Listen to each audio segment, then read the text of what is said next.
안녕하세요. 여러분 배경기 목사입니다. 오늘 여러분들과 함께 열왕기하 9장 1에서부터 29절 살펴보겠습니다. 열왕기하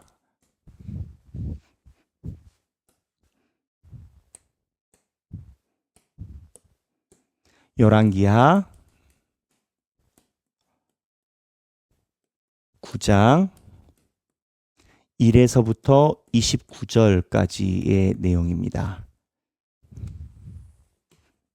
자, 오늘 드디어 아합의 집에 대한 멸망이 시작이 됩니다. 여러분, 그거를 한번 생각을 해봐야 됩니다. 지금 이 성경에 나오는 왕은 이세벨이 살아있고 이세벨의 아들입니다. 그러니까 아합은 예전에 전쟁에서 전사를 했지만 이세벨은 지금 할머니로 살아있어요. 그리고 이세벨이 살아있고 나서 그리고 자기 아들이 왕위에 있는 상황인 겁니다. 이거를 왜 이야기를 하느냐? 시간이 많이 흘렀다라는 거예요. 시간이 많이 흘렀다라는 게 무엇을 이야기를 하느냐? 세상에 사는 사람들은 분명히 나봇의 포도원에서 하나님이 아합이 나봇의 포도원을 무작위로 하나님의 법이 아닌 다른 법으로 강탈하는 것을 봤을 때 저주를 받았거든요. 그러니까 하나님이 저주를 내렸는데 아합 집안의 저주가 아직 임하지 않은 거예요. 한 세대를 한 30년으로 본다면 30년 정도까지 아무 일이 없는 거예요. 그러면 어떤 일이 일어나겠습니까? 선지자와 하나님의 저주를 아무도 신경 쓰지 않겠죠. 그러겠죠. 지금 그 정도의 시간의 인터벌이 길어진 겁니다. 근데 아합에게 원래 나봇의 포도원 사건을 아합에게 하나님이 바로 아합의 집안을 다 죽이려고 했는데 그때 아합이 회개 비슷하게 모양을 가져가서 하나님이 아합을 유보해 주시고 네 아들 때 그런다라고 말씀은 하셨거든요. 근데 이 아들도요 벌써 둘이 지나갔잖아요. 하나는 바알세붑에 물어보러 갔다가 죽은 발병 아하시아가 있고 그 다음에 오늘 여호람 왕인 건 거예요. 그래서 여기 지도를 보면 이런 겁니다. 저희가 공부했었던 지도에 보면 세대적으로 보면 자 여기 아합이 어딨냐 여기에 있어요. 그러니까 왕이 아합 다음에 첫 번째 아들 아하시아가 왕이 되고 아하시아가 죽고 나서 두 번째 요람이 왕이 되고 오늘 마지막 나는 사건인데 이 아합에서부터 이 요람까지 보면 시간이 많이 흘렀다라는 거예요. 그래서 그 당시의 사람들은 하나님이 말씀하신 내용에 대해서 조금 반신반의할 수 있는 상황에서 성경은 하나님이 말씀하신 저주와 심판이 분명히 이루어진다를 지금 이야기를 해주고 있는 건 거예요. 그래서 오늘 아합의 아들인 여호람, 아합의 아들이 아합이 있었고 발병 걸린 아하시아가 있었고 그 다음에 아하시아가 죽고 나서 여호람이 난간에서 떨어져서 발병이 아니라 난간에 떨어져서 결국 뭐 그게 그거지만 난간에 떨어진 아하시아가 있었고 그 다음에 여호람 아합의 아들 때 심판이 임하는 사건을 지금 기록을 하고 있는 겁니다. 자, 그러면 심판이 어떻게 임했느냐? 큰 개괄을 이야기를 드리고 그 다음에 세부적인 걸 봐드릴 거예요. 성경에 정확하게 기록은 되어 있지 않지만 고대 역사로 볼 때 여호람 왕이 북쪽이죠. 이 여호람 왕이 이 길란 라못에서 북쪽에서 내려온 베나닷의 군대, 그러니까 아람의 군대와 여기에서 접전을 벌이고 있었습니다. 쳐들어온 거냐 아니면 쳐들어간 거냐라고 볼 때 고고학적 자료가 정확하진 않지만 대부분 대세의 의견은 뭐냐면 이 여호람이 쳐 들어간 것으로 봅니다. 수비 전쟁이 아니라 이 길란 라봇이 원래 이스라엘 땅인데 이 아람 군대와 여기가 좀 GOP처럼 섞여 있는 느낌을 가지고 있는 상황인 건 거예요. 그래서 이쪽으로 군대를 보냈어요. 근데 군대를 보낼 때 역대하에 의하면 혼자 간 게 아니라 이 남유다에 있는 아하시아라는 왕이 같이 갔습니다. 이 남유다에 있는 왕이 쉽게 얘기를 하면은 조카 뻘이 되는 건 거예요. 왜냐하면은 이세벨의 딸을 여호사밧이 며느리 삼았어요. 그래서 낳은 아들이 아하시아예요. 그 족보를 보면 이런 건 거예요. 지금 아합이랑 이세벨이 있잖아요. 이 아합이 아들만 있었던 게 아니고 딸이 있거든요. 이 딸이 아달랴라는 사람은 딸을 낳아가지고 이 아달랴가 여호사밧의 아들 여호람이랑 결혼을 해서 낳은 아들이 아하시아예요. 아하시아. 그러니까 이 아하시아도 결국은 아합의 한 개, 두 개, 세 개, 아합의 손잡버린 건 거예요. 그러니까 이 아합과 이세벨의 그 명문이, 그 가문이 이루고 있는 권세가 얼마나 대단했겠습니까? 이게 엎어진다라고 생각하는 사람이 없는 거죠. 그러니까 버틴다라는 거죠. 사람들이. 하나님의 말씀이 있어도 버틴다라는 거죠. 왜? 불 한 번 내려놓고 나서 그 다음에 세상은 변화가 없거든요. So what? 그래서 엘리야가 나타나고 엘리사가 사람 살렸대. 그래서 정부는 그대로 살아있고 그 밑에 있는 고관들은 그대로 있고 안 바뀐다라는 거예요. 더군다나 남쪽에 있는 왕도 족하고 그리고 손주고, 이러니까 이 아합이라는 사람의 치세와 정치력이 어마어마했던 겁니다. 이 상황에서 북쪽에 있는 왕, 오늘 심판받을 여호람 왕이 남쪽에 있는 조카 아하시아 왕을 불러서 길앗 라몬에서 전투를 하다가 부상을 입어요. 그래서 이스라엘로 빠집니다. 근데 부상을 입어서 빠질 때 군대를 데리고 빠진 게 아니라 잠깐 치료하러 갔던 것 같습니다. 그래서 주 군대는 여기에 있어요. 근데 이스라엘로 빠지니까 이 주 군대도 분열이 있을 거 아니에요. 자기 주군이 부상을 입어서 빠졌으니까 전쟁은 시작됐는데 여기 진영이 시끄러울 거 아니에요. 그때 하나님의 말씀이 임해서 엘리사가 여기에 있는 군대의 장관, 장수인 예후에게 기름을 붓습니다. 그리고 예후에게 이야기를 해서 뭐라고 얘기를 하냐면 아합의 집을 심판하라. 하나님이 도우신다. 이런 메시지를 보내요. 그리고 사무엘 기름 붓듯이 기름을 부어버립니다. 예후가 처음에는 마음에 반신반의 하다가 이 이야기를 우연히 예후의 부하 장수들이 알게 됐어요. 성경학자들이 추정할 때는 기름이 머리에 묻어 있고 그래서 무슨 일인가 하고 물어보다가 알게 됐는데 예후의 장수들이 예후를 그냥 왕으로 세워버린다라고 호련일치가 돼버린 건 거예요. 모두 다 한 몸이 돼버린 건 거예요. 왜냐하면은 이 길앗 라못에서 이미 이 여호람이라는 왕이 패전을 하고 있었고 이 상황에 대한 무언가 갈급함이 있었던 걸로 추정을 합니다. 여하튼 듣자마자 다 단합이 돼서 한 번에 예후를 세워버려요. 그리고 예후가 세워졌으니까 어떻게 합니까? 원래 신탁, 하나님의 말씀 자체가 아합의 집안을 심판하라였어요. 근데 이 예후 입장에서도 구테타를 일으켰으면 자기가 구테타를 일으킨 대상인 왕을 처벌을 해야 자기가 서는 거 아니겠어요? 성공하면 개혁, 실패하면 반역, 그런 얘기가 있듯이 성공을 하려면 이 아합의 집안을 쓸어야 되는 건 거예요. 근데 이쪽으로 이스라엘의 여호람이 퇴각한 상태에서 여기서 치료하고 있는데 예후가 이스라엘로 들어와 가지고 예후를 죽여버립니다. 예후를 죽일 때 이 예후 옆에 누가 있었냐? 같이 전쟁에 나갔다가 예후가 몸이 안 좋으니까 옆에 있었던 유다 왕 아하시아가 있었습니다. 이 아하시아까지 같이 죽여버립니다. 그래서 하루아침에 북이스라엘 왕하고 남유다 왕이 다 죽어버린 겁니다. 하루아침에. 우리나라로 따지면은 북한에 있는 김정은하고 남한에 있는 대통령이 하루아침에 다 죽어버린 겁니다. 이스라엘 전체가 난리가 난 거죠. 그래서 이 사건이 시작이 돼서 이 다음에 이세벨 죽이고 그 다음에 바알 신상 섬기는 제사장들 다 죽이고 이러한 절차가 쑥쑥쑥 가는 과정이 9장 10장입니다. 그 중에서 오늘 9장인데 오늘 우리가 묵상하는 것은 이 전쟁에서 퇴각한 여호람을 이 예후라라는 장수가 구테타로 죽이는 장면이 나오는 상황인 건 거예요. 성경을 잠깐 보면 그렇습니다. 몇 가지 제가 여러분들 설명을 해드려야 성경이 재미있게 읽힐 것 같아서 이야기를 해드리는데 자 9장입니다. 자 9장 1절. 자 9장에 보면은 시간적 순서가 14절이 먼저라고 봅니다.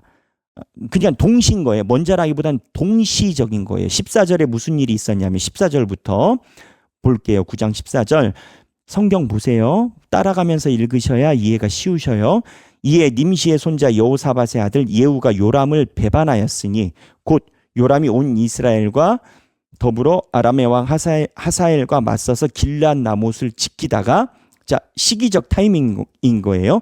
길앗 라못 여기에서 지키다가 아람의 왕 하사엘과 더불어 싸울 때에 아람에게 부상한 것을 치료하려 하여 이스라엘로 돌아온 때라. 여기서 지키다가 부상당해서 이스라엘로 지금 치료하려고 왔던 때예요. 그때 예후가 이르되 너희 뜻에 합당하거든 한 사람이라도 이성에서 도망하여 이스라엘에 알리러 가지 못하게 하라 하니라 라고 얘기를 하고, 왜 이스라엘일까? 수도는 사마리아예요. 멀어요. 근데 여기 이세벨이 있어요. 그리고 이세벨이 바알 신상이랑 다 가지고 있으니까 여기가 성이 크단 말이에요. 치료하러 간 거죠. 그러니까 시기적 타이밍이 이 14절에 의하면 여호람이 이스라엘로 이미 간 상황에서 구테타가 이뤄진 거예요. 여호람이 부상을 당하지만 않았어도 이 진영에 있었을 거죠. 근데 부상을 당해서 장군과 군대와 떨어진 상황인 건 거예요. 이 상황에서 9장 1절에 선지자 엘리사가 선지자의 제자 중 하나를 불러 이르되 너는 허리를 동이고 이 기름병을 손에 가지고 길앗 라못으로 가라. 거기에 이르거든 님시의 손자 여호사밧의 아들 예후를 찾아 들어가서 그의 형제 중에서 일어나게 하고 그를 데리고 골방으로 들어가.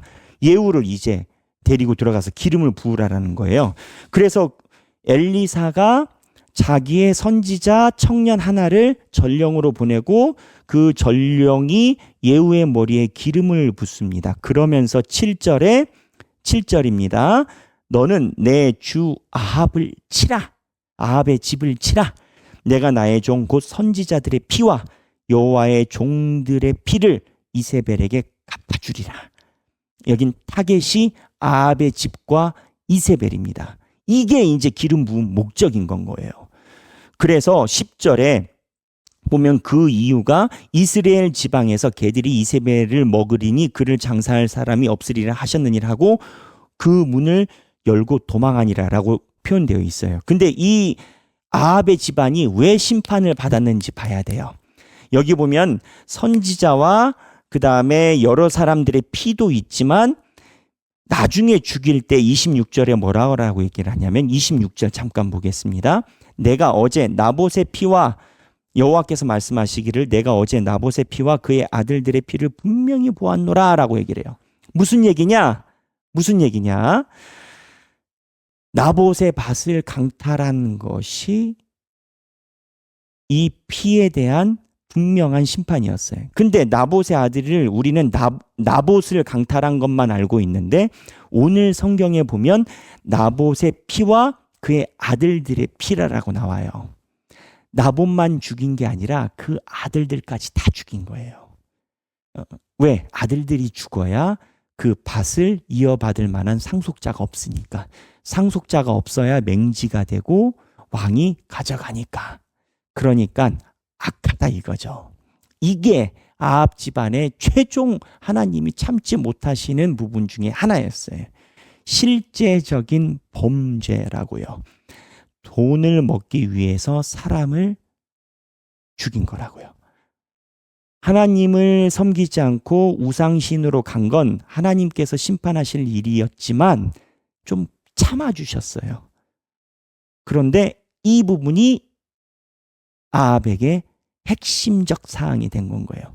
그래서 이 심판을 하라라고 엘리사의 제자가 가서 기름을 붓고 예후에게 전하니까 예후가 시큰둥해요. 11절에 예후가 나와서 그의 주인의 신복들에게 이르니 한 사람이 그에게 묻되 평안하냐? 너 별일 없냐? 그런 건 거예요. 그랬더니 그 미친 자가 무슨 까닭으로 그대에게 왔더냐? 대답하되 이 미친 자가 누구냐면 예언자를 얘기를 하는 건 거예요.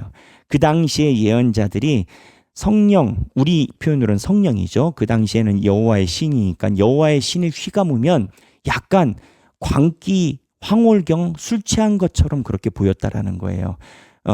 그러한 현상이 성경에는 좀 기록이 되어 있어요. 약간 미친 듯한 뭐 약간 눈이 풀린 듯한 뭐 그런 현상이 있었다는, 그러니까 미친 선지자라고 얘기를 하는 건 거예요. 미친 것 같다라는 거예요. 근데 이스라엘 백성들도 여호와의 신이 임하면 약간 태도 모습이 달라진다라는 것에 대한 이해가 있었던 건 거예요. 그래서 무슨 얘기는 대답하라, 무슨 까닭으로 왔더냐 대답하라 했더니 예후가 11절 하반부입니다.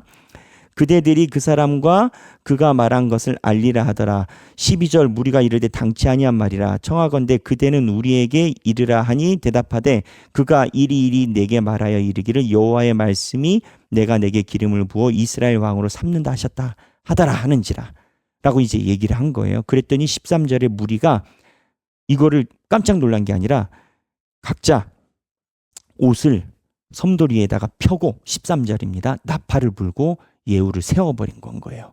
이 얘기가 무슨 얘기냐? 밑에서 이미 불만과 리더십에 대한 불안감이 컸다라는 거예요. 한 방에 터진 거예요. 하나님이 기름을 부은 게 도화선이 된 건 거예요. 이와 비슷한 게 누구였냐? 하사엘이었어요. 하사엘. 베나단, 아람의 왕 하사엘도 마찬가지였어요. 지금 아람의 왕 하사엘과 이 이스라엘 여호람이 지금 싸우고 있는 상황인 건 거예요. 그래서 이 사건이 일어나고 이제 이스라엘로 아합의 아들 여호람이 치료하러 갔단 말이에요.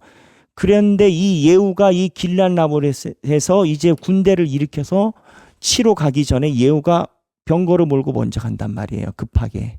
그러니까는 이 여호람이 이 이스라엘에서 망대에서 척후병이 예후의 군대가 옵니다. 병거가 옵니다. 그래서 평안한지 물어봐라 해서 전령을 하나를 보냈더니 예후가 네가 무슨 상관이냐 뒤로 와라 해가지고 이 뒤로 붙어버려요. 그러니까는 척후병이 안 와. 또 보냈어요. 근데 척후병이 또 안 와. 그러니까 여호람이 감이 이상하잖아요. 그러니까는 자기도 병거 위에 올라가서 예후를 만나요. 예후를 만나서 예후에게 뭐라고 얘기를 하냐면 평안하냐 물어봐요. 그랬더니 이 예후가 이야기하기를 이세벨의 음행과 술수가 있는데 어찌 평안하냐라고 얘기를 해요. 이 부분을 잘 봐야 됩니다. 성경에 있는 성서학자들의 분석에 의하면 예후가 평안하냐라고 물어본 거는 전쟁의 상황이 이겼느냐, 나에게 승전보를 가져오느냐, 이러한 전쟁을 승리하면 우리가 평안한다라는 그 멘트라라는 거예요. 지금 상황이 여기 지금 전쟁이 일어나고 있잖아요. 그러니까 장군이 왔으니까 전쟁을 이겨서 나에게 승전보를 가져오느냐라고 물어본 건 거예요. 그래서 여호람에게 평안은 뭐냐면은 전쟁의 승전보예요. 여호람에게 평안은 여호람은 전쟁 승전이에요. 근데 예후가 이야기한 평안은 각도가 달라요. 이세벨의 악행이 있는데 어찌 평안하냐라는 거예요. 그래서 예후의 평안은 이런데 핵심은 뭐냐면 평안을 보는 관점이 달라요. 예후는 하나님의 말씀이 서 있느냐 아니냐, 말씀 성취가 평안이다라는 거예요. 이세벨의 악행이 있으니까 악행이라고 전제한 것 자체가 관점이 하나님 중심적 관점인 건 거예요. 물론 지금 예후의 정치적 상황이 이거를 사용했다라고 볼 수도 있겠지만 여하튼 사용한 명분조차에도 관점이 하나님 말씀의 성취 여부가 평안인 거고, 여호람은 자기가 전쟁의 승전, 그러니까 유지의 평안인 건 거예요. 현상 유지.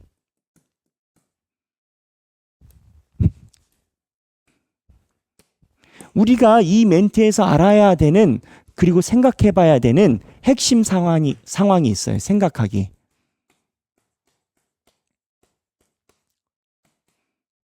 우리는 평안하냐라는 거예요. 무슨 관점으로? 하나님 말씀 관점으로.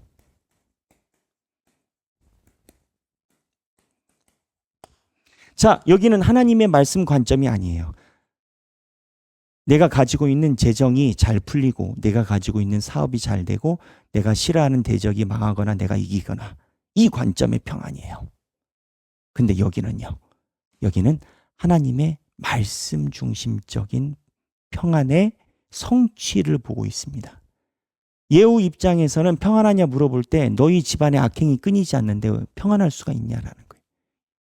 여호람은요. 전쟁에서 이겨야 평안한다는 거예요. 악행이 문제가 아니라는 거예요. 나는 악행이라고 생각하지 않는다는 거예요. 관점의 문제예요. 여러분, 우리의 평안 여부를 무엇로 측정해야 될까요? 우리 삶의 평안 여부를 무엇로 측정해야 될까요? 돈 많이 버는 거 중요합니다. 우리는 먹고 살아야 되니까. 그러나 의식주가 해결되는 것과 평안은 다른 문제입니다. 성경에서는 하나님 말씀 안에서의 삶이 있느냐 없느냐를 평안으로 봅니다. 오므리 왕조가 아무리 국제 관계를 잘하고 그 당시에 치세와 정치력이 뛰어나도 하나님은 그 왕조를 하나도 평가하지 않으세요. 악한 집안, 아합의 집안이라고 보세요. 그럼 뭐가 괜찮습니까? 아합이 누렸던 거, 오므리가 누렸던 치세와 권세는 이미 다 사라졌어요. 없어요.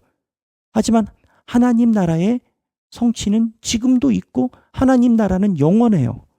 어느 쪽에 시각을 두고 있느냐가 내 중요한 평안 여부를 가름져요. 오늘 생각하기 나누면 좋겠어요. 나누기. 나는 주님 안에서 평안한가? 평안해지고 있는가? 평안해지고 있는가? 평안을 고백하든지 아니면 평안을 위해서 내가 훈련받고 있다를 고백하든지 진정한 평안을 위한 다른 박지를 나누자.